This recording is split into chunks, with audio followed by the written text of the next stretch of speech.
Now it's Billy time to do it. Now is the time.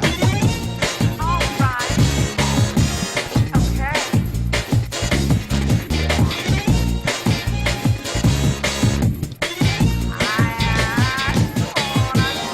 Now it's Billy time to do it. En direct du monde, le 26 septembre 2053. 2053. J'ai 72 ans. Bon, là, en même temps, je ne les fais pas. Je me souviens quand j'ai créé l'usine, on nous disait « c'est étrange cette idée-là, cet espace de coopération et de créativité, le coworking, une sorte d'utopie en somme ». C'est sûr, en même temps, notre vision, elle était plutôt optimiste. On se disait même qu'on avait une chance incroyable de vivre dans ce monde de la connaissance, de l'ouverture, d'une plus grande conscience aussi. Donc, optimiste, ok. Mais notre vision, elle était surtout exigeante envers chacun d'entre nous. Créer l'usine, un espace commun d'égalité, un lieu d'expérimentation de nouvelles formes d'organisation du travail, où disparaissaient les mots compétition, concurrence, où l'on reconnaissait en chacun un talent unique, où l'on pouvait même en faire la somme de tous ces talents, de toutes ces intelligences, créer des liens, des coopérations, et que tout ça, ça pouvait même nourrir, dans tous les sens du terme, à la fois l'individu et le groupe. Et cette vision, elle exigeait surtout de moi, de prendre le risque, de me dépasser. Coordinatrice de l'usine à Belfort, manager d'une communauté de talents, de personnes qui entreprennent. Alors c'est sûr, j'aurais pu la jouer modèle traditionnel de management. J'aurais pu me transformer en chef super clairvoyante, omnipotente, omnisciente, omniprésente, genre prophète, quoi. Mettre en place une hiérarchie pyramidale, un mode d'information principalement descendant, un management de la persuasion, du contrôle, de l'obéissance. Enfin, bref, la stratégie de la peur, du manque, du besoin. Plutôt confortable pour le manager, une place pour chaque chose, et chaque chose à sa place.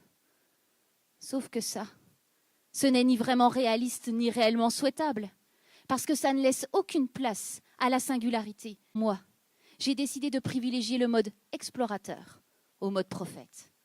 Et là, il y a une vraie question d'équilibre à trouver, qui ne demande pas de travailler sur ce qui est extérieur à soi, sur l'autre, mais d'être capable à la fois de montrer les chemins possibles, d'être à l'écoute, dans un esprit d'ouverture, et tout ça avec à cœur la liberté, l'autonomie de chacun, d'appartenir, de s'inscrire ou non dans les projets. Je n'ai aucun projet pour les coworkers. J'ai des projets avec eux, s'ils le souhaitent. Parce qu'à travers ces projets au sein de l'usine, ils nourrissent leurs intérêts particuliers tout en allant au bien commun. De l'individuel au collectif, du collectif à l'individuel. Et tout ça, bien sûr, c'est basé sur un cadre, des objectifs, une direction. Qu'est-ce qu'on cherche à atteindre? Qu'est-ce qui est discutable et qu'est-ce qui ne l'est pas? Tout ça, ça me demande une vigilance aiguisée pour être capable de recadrer. Parce que ce n'est pas un participatif sans limite, mais un participatif sans contrôle, basé sur des lois internes et sur la confiance, le respect mutuel, la curiosité et l'engagement à construire quelque chose de plus grand que soi. Et tout ça, ça se concrétise par un mode d'organisation par projet, la gestion collective du lieu, de son animation, Et ce grâce à un conseil de coworkers, un système d'information partagée, une plateforme collaborative et un processus d'apprentissage et de formation. Et le grand enjeu de tout ça, c'est la communication, c'est la gestion des relations, qui ne demande pas de travailler sur ce qui est extérieur à soi, mais qui demande de s'observer, d'observer les situations et de réajuster pour maintenir cet équilibre. On ne donne que ce que l'on est. Ça, c'est un principe de management. Et tout ça, je l'ai appris avec eux, grâce à eux. Et c'est vrai que ça exige de nous d'être le changement, et puis d'opérer, d'agir, pour ensuite diffuser, faire circuler, faire réseau, et à terme, faire société. De manière souple, intense et inventive, sans fonder le collectif, notre relation à l'autre, sur la peur, sur un processus victimaire, ni sur un rapport à une loi ou à une personne transcendante, mais bel et bien sur la réussite, la qualité, le bénéfice, l'authenticité, le désir et le courage. Enfin bref, sur l'amour. Alors c'est sûr que ce n'est pas encore, à votre époque, le chemin le plus fréquenté et que c'est sans aucun doute le plus exigeant.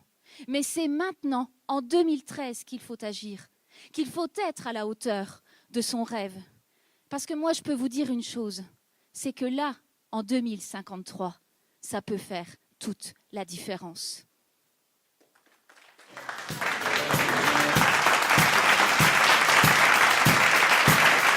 You need cooling, baby, I'm not fooling.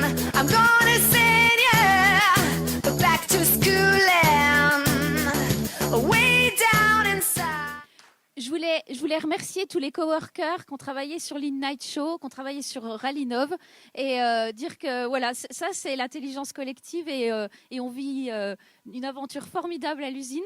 On s'engueule, on rit, on travaille, on fait plein de choses et je suis super fière de nous.